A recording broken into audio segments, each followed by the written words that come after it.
6:46 on a Tuesday. So right now we know that a lot of charities and organizations obviously can use donations, but some of us can't afford to give financially. So is there still a way to make a real difference? Hands on San Diego volunteer engagement manager Jessie Case says, yeah, there are still so many ways to volunteer. So first of all, good morning, Jessie.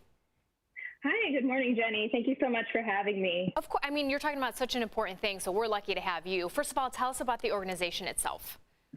Yeah, Hands on San Diego. We're your local volunteer center here in San Diego County.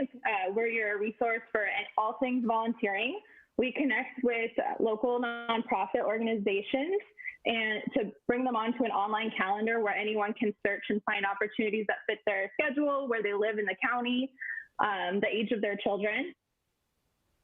I like this. It just makes it easier for people because it's daunting. Like, I want to help, but how? And then to boot, of course, you know, we're in the pandemic, so people are maybe a little bit more deterred to get out there. So how do we go about it safely? Like, what sort of options do you guys have?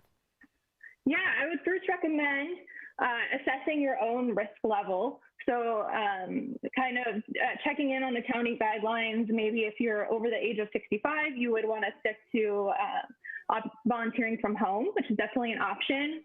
Or if you're in one of the high-risk categories, I would recommend volunteering from home.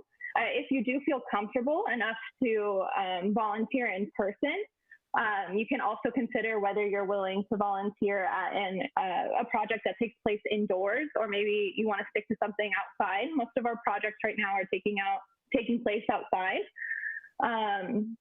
And our system allows us to track who attended each project. So if it does happen where someone tested positive that was at a project, we are able to notify everyone who was there. So we've taken, our organizations are taking a lot of safety precautions. Masks are required at all projects, just to give everyone peace of mind. And there's hand sanitizer. A lot of projects are doing temperature checks at check-in.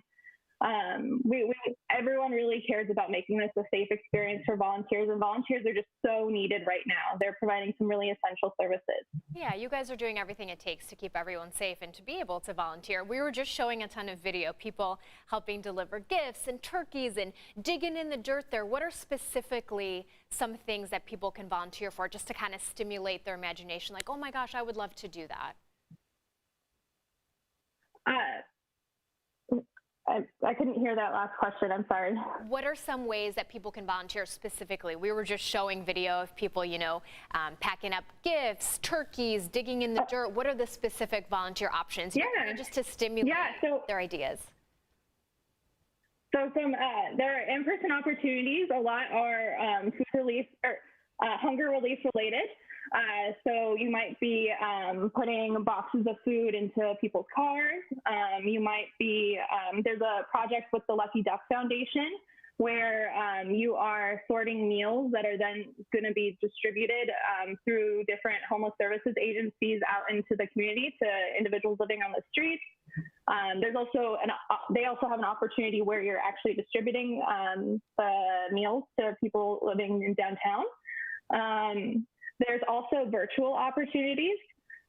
So one of those is working with Words Alive. They have an opportunity called Page Turners, where you are reading books that have been recommended to them and then rating them and reviewing them for like how well they would speak to a diverse audience, how engaging they are.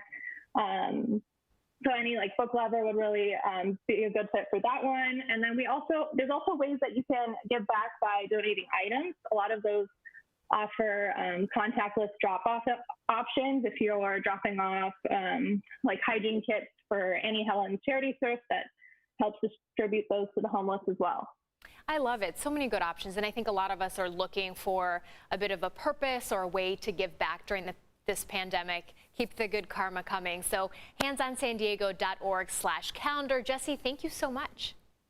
Thank you so much for having me. I hope to see everyone out there volunteering. Yeah, quick, everyone go check the calendar and see what you can do.